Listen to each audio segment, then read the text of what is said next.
here we go.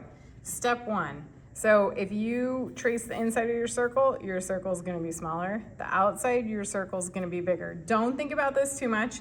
You're just gonna start tracing some circles and you want them overlapping in parts. So I'm gonna do one here. This is overlapping. I'm gonna draw around it here. Maybe I'll go on the inside here.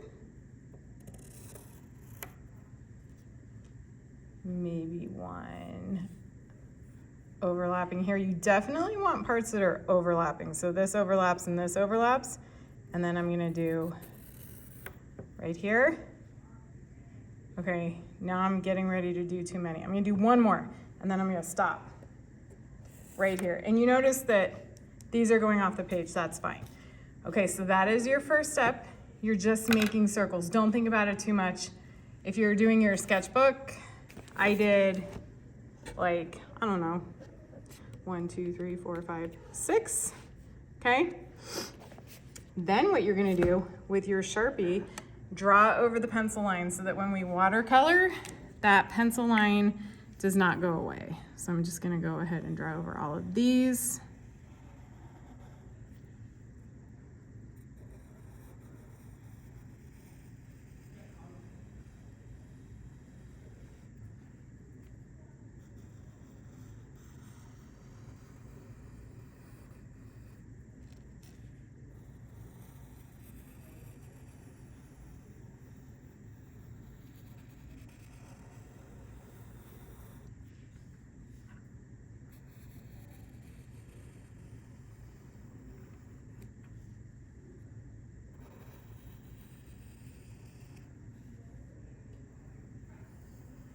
Okay, my next step, and this is optional, you don't have to do this part if you don't want to, but I am going to start rounding out my corners everywhere where my circles intersect. And so here's what that means.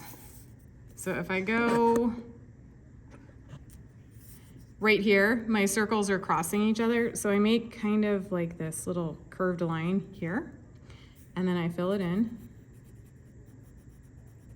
And then these are crossing, so I'm gonna do it here.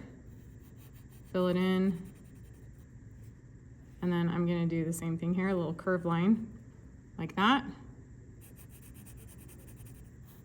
And it almost makes this type of diamond shape where your circles intersect, okay? So there's that one. I'm gonna go down here because they're intersecting, they're crossing each other right here. I'm gonna make these little curved lines. That one I just did all my sides at once. Maybe I shouldn't have done that. That might be confusing. And then I kind of smooth out my lines here. Okay, I'll do it slowly. Again, let me go over here. So it's a curved line. It curves down towards the intersecting point. So I'm curving it down, curves down, and there you can see how it kind of makes a little diamond. I'm gonna color this in. And then let me do another one. I'm gonna go right over here to this intersecting point. Curved line, curved line, curved. It's kind of like a U shape, depending on which way you're going. That one didn't look like a U at all. Okay, and then I'm gonna color it in. And then I kind of like, that gets a little messy, so I also like to go in there and smooth it out. Your choice.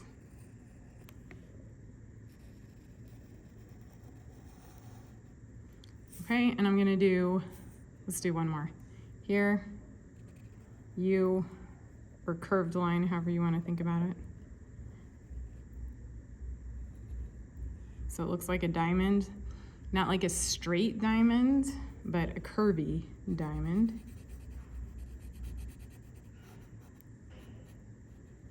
Okay, and that would be step 2, where you go and you do all your corners. And we'll go back to my big one that's not done, but I was doing the same thing here. Okay, your next step is to pick some of these spaces and you're going to do some kind of line pattern or Zentangle in there. So I like doing especially these spaces where I don't have a circle. And I mean, you can do spirals. I love doing these like little rainbow things, curvy lines, straight lines. If you want to write your name in it, you could do that as well. So let's see here.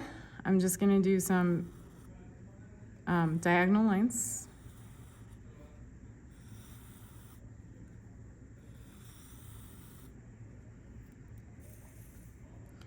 And then I'm going to go over here and I'll do some spirals. And you have that idea sheet in front of you where you can look at those.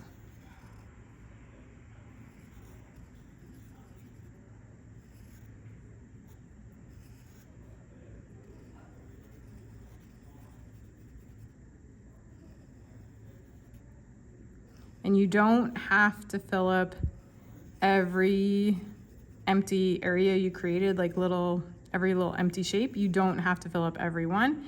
You can leave some empty.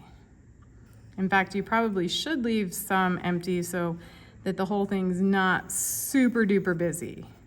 When you have a really busy painting, if you leave a part empty, it kind of gives your eye a nice place to go and just rest. So you're not overwhelmed by the chaos of your chaotic drawing / painting.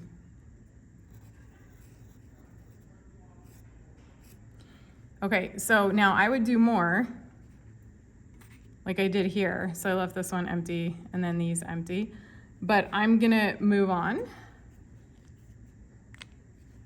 to the painting part. Okay, so I have my water. I have like, ooh, yikes, I'm hitting the camera. I have a bigger brush here. I have kind of a smaller brush here. And then of course I have my watercolor paints. And then what I like to do when I start is I'm just gonna add, I'm not gonna use, sorry, that one's black. Black is on the end. I'm not gonna use black, I'm not gonna use brown, but the other colors, I'm gonna add a little bit of water to them because it really helps kind of activate them and make them more saturated. Okay, so then I'm gonna try some different watercolor techniques. So of course we have wet on wet, which means we paint the paper with just water, and I'm gonna paint this circle, this part of the circle here with just water.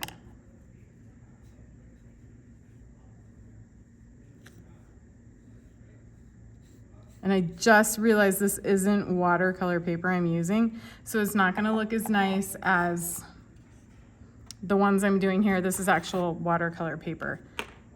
So we're gonna keep going though, and I'm just gonna start dropping in some blue, kind of let it spread around and see what it does. And I'll drop in some red, and we'll figure out what color blue and red make, if you don't know. But I think you probably know.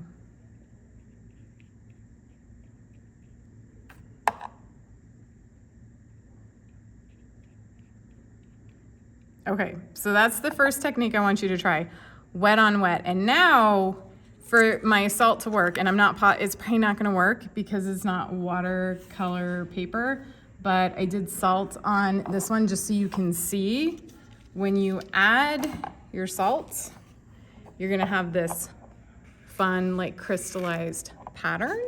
So make sure you experiment with some salt, but it does have to be really wet. If it's not wet enough, it won't work. You won't get that fun crystally pattern. And again, this paper, I thought I was using watercolor paper, I wasn't, so it's probably not gonna work. The next thing I want you to try is wet on dry. The paper's dry, and I'm gonna skip this space here, because if I watercolor here and here, let me fix this line a little bit, they are going to bleed into each other, and I wanna keep them kind of nice and clean. So I'm gonna move on to this shape right here, and maybe I'll do some yellow and blue.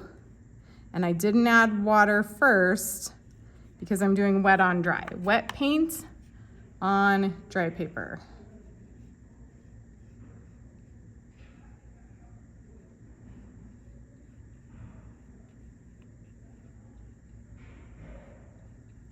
okay? And then you just keep painting, making sure a section dries before you paint next to it. So this is gonna, if I paint in here, this is gonna bleed. This will bleed, so I'm gonna move over here. And I'm gonna paint this section. And just experiment, mix some colors.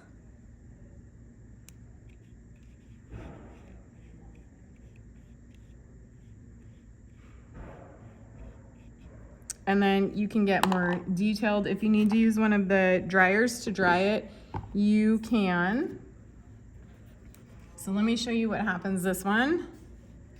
So I didn't let this dry, totally forgot. And you can see how the red bleeds out into here. But this one, I was paying closer attention, apparently. And you can tell they're not bleeding, okay? So you're just gonna paint, have fun, try those different techniques and see what you get.